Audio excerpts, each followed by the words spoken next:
नमस्कार साथियों, कैसे हैं। मैं आपका मित्र रविंद्र राजभर एक बार फिर आप लोगों के साथ में। साथियों, कुछ दिनों से कुछ युवा साथी मुझे फ़ोन करके उत्तर प्रदेश के पूर्वांचल से कई जिलों से ये जानना चाहते कि रविंद्र भैया, हम राजनीति शुरू करना चाहते हैं, किस पार्टी से शुरू करें। तो मित्रों, मैं कुछ बताने से पहले या कुछ समझाने से पहले बताना चाहूँगा, ये जो मैं बताने जा रहा हूँ ये पूरी तरीके से मेरे विचार हैं। ना मैं किसी राजनीतिक पार्टी से ताल्लुकात रखता हूँ, ना मैं किसी राजनीतिक पार्टी का सदस्य हूँ। ये मेरे अपने विचार हैं जो मैंने अनुभव किया है, जो मैंने जाना है, जो मैंने समझा है, उसी बिहाफ पे मैं कुछ गाइडेंस आप लोगों को देना चाह रहा हूँ यूट्यूब के माध्यम से और अपने वीडियो के माध्यम से। तो मैं कोशिश करूँगा कम से कम शब्दों में अपना बढ़िया से बढ़िया परफॉर्मेंस आप लोगों के बीच में दे सकूँ। तो आइए ज़्यादा बातें ना करते हुए इस मुद्दे पे आते हैं। साथियों, यहाँ पे राजनीति लिखी हुई है। राजनीति, जब ये शब्द हमारे दिमाग में आता है तो बहुत सारे विचार हमारे जहन में आ जाते हैं कि राजनीति कैसे किया जाए, राजनीति है क्या। तो बस मैं इतना ही बताना चाहूँगा साथियों कि हमारे देश में जो राजनीति होती है वो कई तरह की राजनीति होती है जो पूरा देश जानता है। जातिवाद, धर्मवाद, क्षेत्रवाद ये राजनीति होती है। दुख की बात यह है कि बहुत कम पार्टियां हैं जो मुद्दों पे राजनीति कर रही हैं आज के टाइम पे। तो सबसे पहले मैं आपको लूँगा जातिवाद, चर्चा करूँगा आप लोगों से। इस राजनीति का एक चेहरा है जातिवाद।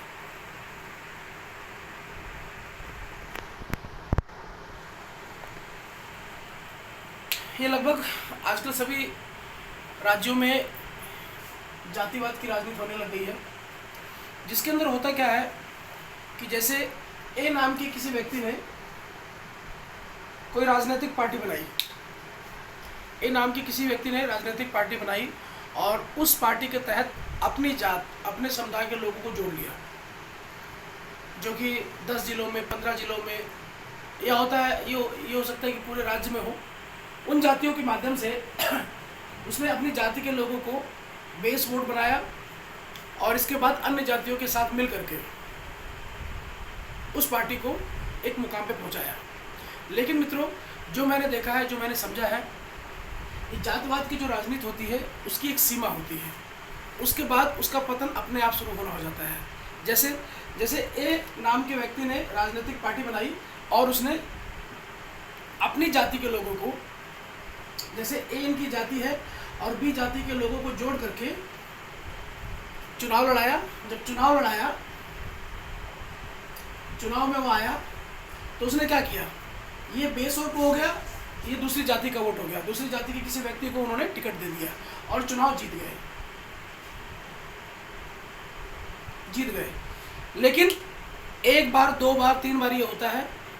हो सकता है कि व्यक्ति का व्यवहार अच्छा हो, लोग इतना मिलनसार हो कि वो लोगों को अपने साथ जोड़ करके 1 से 2 से 3 बार से ज़्यादा भी नेता बन सकता है, या विधायक या सांसद या जिला पंचायत सदस्य, जो भी चुनाव वो लड़ते हैं वो जीत सकते हैं।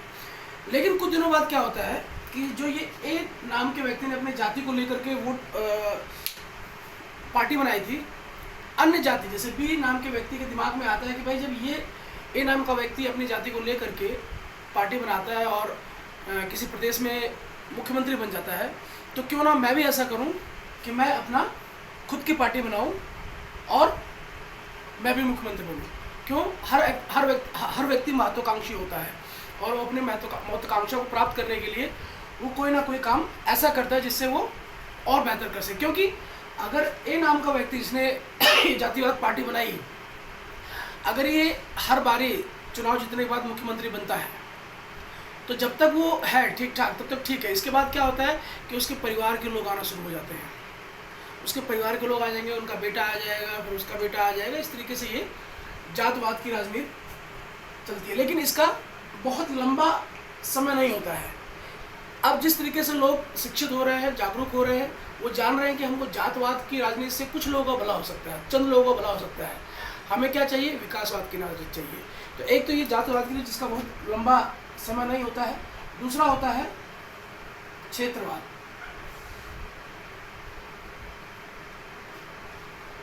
आपने देखा होगा क्षेत्रवाद की राजनीति के अंदर क्या होता है कि क्षेत्रीय लोग अपने विकास के लिए, अपने राज्य के विकास के लिए मिल करके एक पार्टी का निर्माण करते हैं और उसमें सिर्फ और सिर्फ अपने क्षेत्र की बात करते हैं। उसमें जो हमारा नुकसान होता है वो क्या होता है कि मान लीजिए किसी भी तरीके से हम लोगों ने गठजोड़ करके, किसी के साथ टाई अप करके, किसी तरीके से अपनी पार्टी को हमने स्टैंड कर लिया, उसमें फिर क्या होगा, बाद में होता क्या है कि आपस में क्षेत्रवाद की राजनीति की वजह से जो पार्टियों का गठबंधन होता है वो टूट जाता है। और मान लीजिए कोई ए केंद्र में है और बी राज्य में है, क्या होगा जब इसमें आपस में कोई खटास उत्पन्न हो गया तो क्या करेंगे, केंद्र के जो राजनीति करने वाले लोग होते हैं वो राज्य के लोगों को कई सारे मुद्दों पे सपोर्ट करना बंद कर देते हैं।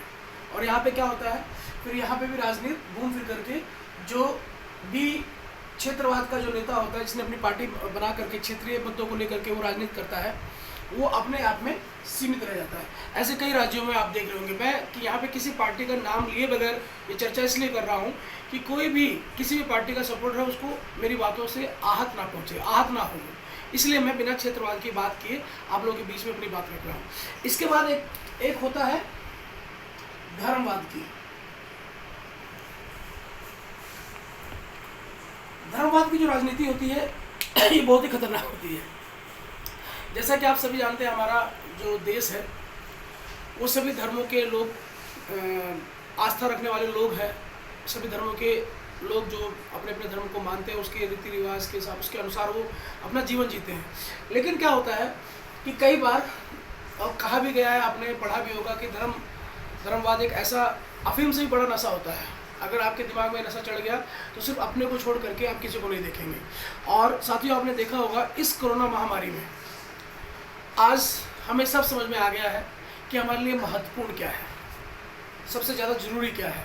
तो मैं अपने उन सभी युवा साथियों को जो राजनीति में आना चाहते हैं, राजनीति के माध्यम से देश और दुनिया की और अपने लोगों की सेवा करना चाहते हैं, मैं उन सभी युवाओं से सिर्फ इतना ही अनुरोध करूंगा कि आप लोग ना तो जातिवाद की राजनीति में पढ़ें, ना ही क्षेत्रवाद की राजनीति में पढ़ें, और ना ही धर्मवाद की राजनीति में करें। क्योंकि अगर हमारे देश में से किसी भी एक धर्म के व्यक्ति को पूरी तरह से निकालना चाहे कि भाई वो हमारा देश छोड़ के ही चला जाए, तो पॉसिबल नहीं है। ऐसा आप सभी जानते हैं, नहीं है ना।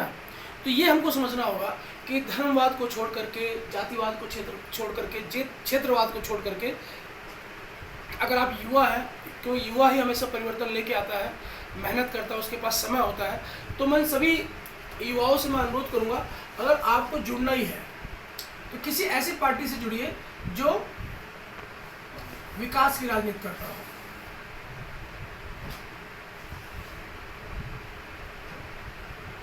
विकास की राजनीति करता हूँ, जैसे शिक्षा पे फोकस होना चाहिए। होता क्या है कि हम सभी जानते हैं, हमारे जो सरकारी स्कूल्स होते हैं उसके अंदर जो टीचर होते हैं वो वेल क्वालिफाइड होते हैं। कई कंपटीशन क्वालिफाई करके तब वो जाकर के टीचर बन पाते हैं। लेकिन होता क्या है, हमारे स्कूल का जो हमारे सरकारी स्कूल है उनका रिजल्ट क्या है बहुत ही दयनीय स्थिति है सरकारी स्कूलों की। गड़बड़ कहाँ होती है, सिस्टम आपने सुना होगा इस दौरान, सिस्टम बहुत ही प्रचलित शब्द हो गया है। ये जो सिस्टम है, इस सिस्टम को जो पार्टी दुरुस्त कर सकती हो उसके साथ जुड़ें। ऐसे ही हमारे स्वास्थ्य को लेके चलिए।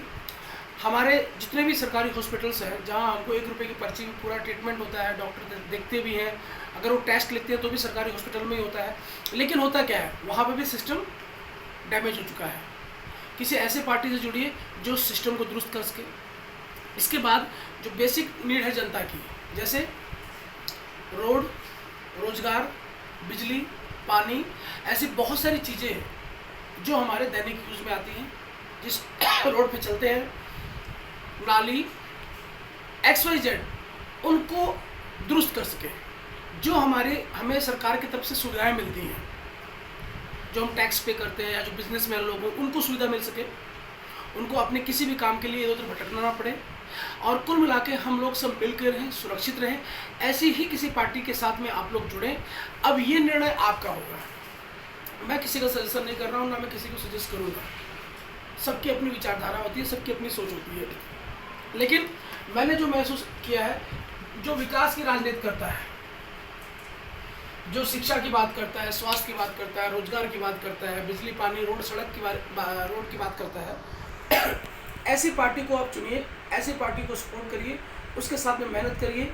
और अगर हम लोग ये प्रयास करते हैं और इन सबसे ऊपर उठ करके, जातिवाद, क्षेत्रवाद, धर्मवाद, इन सबसे ऊपर उठ करके अगर हम लोग कुछ बेहतर कर सकते हैं तो हम लोग मिलकर करें, जिससे आने वाली पीढ़ी हमसे ये शिकायत ना कर सके कि जब देश के अंदर बहुत उथल पुथल हो रहा था राजनीति को लेकर के, तो आप लोग शांत क्यों बैठे थे। तो आज ये वीडियो उन युवा साथियों के लिए जो राजनीति से के माध्यम से समाज सेवा करना चाहते हैं।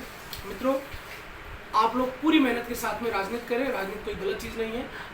सबसे आपने सुना भी होगा, पढ़ा भी होगा कि अगर अच्छे लोग राजनीति में नहीं आएंगे, अगर अच्छे लोग, पढ़े लिखे लोग और अच्छी सोच के लोग विकास की राजनीति करने के लिए राजनीति में नहीं आएंगे, तो बुरे लोग हमेशा अपने धन, बल, रिसोर्सेज और अपने क्या बोलते हैं, परिवारवाद के माध्यम से हम जैसे लोगों के ऊपर राज करते रहेंगे। इसलिए उन सभी युवाओं से कहूँगा कि मेहनत करिए, समाज सेवा करिए, अपने समाज सेवा के माध्यम से आप जो हमारी सम्मानित जनता है उनके बीच में जाइए, अपनी बातों को रखिए। मुझे पूरा उम्मीद है कि वो आपको सपोर्ट करेंगे तन मन धन से।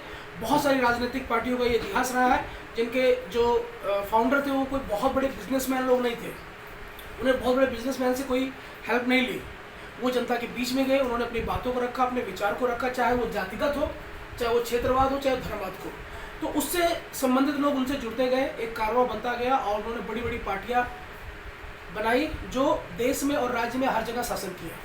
लेकिन समय बदल रहा है, इस बदलते हुए समय में हम सब की भागीदारी होनी चाहिए राजनीति के अंदर। ये सब विचार मेरे अपने हैं, मैं किसी राजनीतिक दल से प्रेरित होकर ये बात नहीं बोल रहा हूँ। तो मैं सभी साथियों को हार्दिक शुभकामनाएं देते हुए कि आप राजनीति के क्षेत्र में आए और बेहतर करें। मैं इस वीडियो को यहीं समाप्त करता हूँ। जय हिंद, जय भारत।